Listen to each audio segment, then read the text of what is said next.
Hey, it's Luke, and I wanted to talk to you today about the IRD chain rings that we just started carrying. We were talking with IRD and Darren over at Dream Cycles. It's a custom shop, also a full mechanic shop. He was bringing some of the issues that he faces when he's working on customer bikes, and that is they'll often have a double or a triple on a bike that they never take advantage of.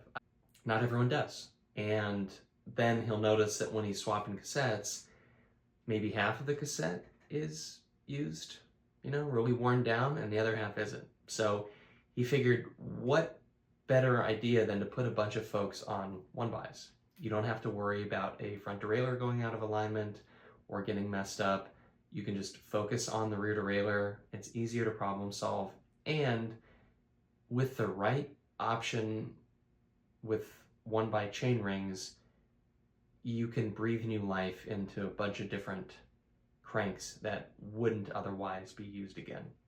With one-by chain rings, you can breathe new life into a bunch of different cranks that wouldn't otherwise be used again. As those standards fall away, the support for them does too. So you buy a crankset and you're given the impression that you can buy replacement chain rings. And maybe you do. Maybe you run through a couple sets, but the chain rings cost as much as the crankset complete with the initial run of chain rings, just about. Like, for example, Jim was looking at, an Ultegra chain ring, a single chain ring that was being sold for about $140, lightly to heavily used. Just a chain ring, lightly to heavily used. That's nuts. And so, you're sold this crankset that has these replaceable chain rings, and then you go to replace them and they're prohibitively expensive. Again, almost close to the total retail cost of the crankset, or that standard is already gone away, poof. So you have this crankset that's just really useless, and you're forced to upgrade. And so with that in mind, Darren at Dream Cycles worked with IRD to create these chain rings that could work for an array of different cranksets. And I'll have the information in the description below, and then a link to the store so you can look at them and get a little bit more info. So for example, I have here a 4-bolt 110 BCD chain ring that works with those Shimano cranksets, which is great. And the ones that are made by Wolftooth are wonderful. I love Wolftooth, but there's a dearth of silver options. So IRD worked with Darren and decided, all right, probably should have some silver options. And so this comes in silver and in black. This is a black one here. This is 110 BCD 4-bolt, just standard. I just grabbed it as an example so you could see what the black looked like. It's pretty nice. It's black, but I'm interested in silver. That's mostly what I run on all of my bikes. So there's that 4-bolt 110 BCD. There's this 4-bolt 104, and then a 5-bolt, and then this asymmetric. And the asymmetric, again, that's the one that is special to me. I think they're all great, and they work with varying things. So this works with obviously the Shimano asymmetric cranksets, and then the other chain rings that I mentioned, they work with 80s and 90s mountain bike cranksets. Now, we don't have a 94 BCD option. That's what I have on my bike, but IRD's talking about it. And they also work with a few touring cranksets, like Rivendell Silver, New Albion, so contemporary ones.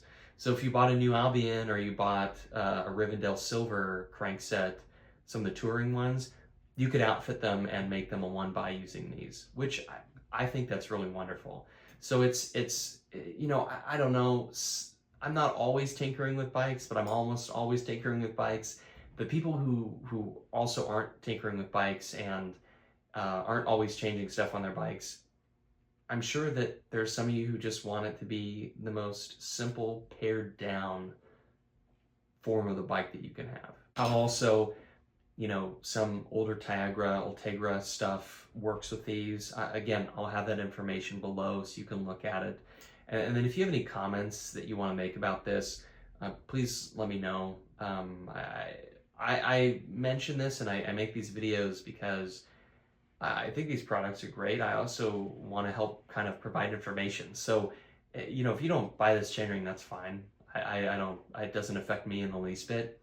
But what I do want is a greater dissemination of information that kind of breaks down the barriers of, there are quite a few people I meet who are very guarded, gatekeeping, you might say, about information about bikes. I've not really liked that attitude adopted by people. I found it to be what a great way to drive people away from being interested in bikes, when it could really be a wonderful way to achieve some modicum of freedom in their lives. And so I like having this information here, and maybe, you know, passing on what I know about different standards and different kinds of cranks that are available and other things in the videos I make, so that, here they are, I got them all lined up, isn't that pretty? So that bikes feel more approachable and more people feel inclined to try riding them. But anyway, I don't want to get too philosophical. This is a YouTube video about chainrings, convert older and contemporary cranks from doubles and triples to a one-by system. So I don't want to get too far afield, although probably too late. Anyway, hope you enjoyed it. Again, comments, please. I appreciate them. Questions, absolutely. And I'm hoping to put together a Q&A video soon too. So if you have those questions, leave them below, and take care. Thank you.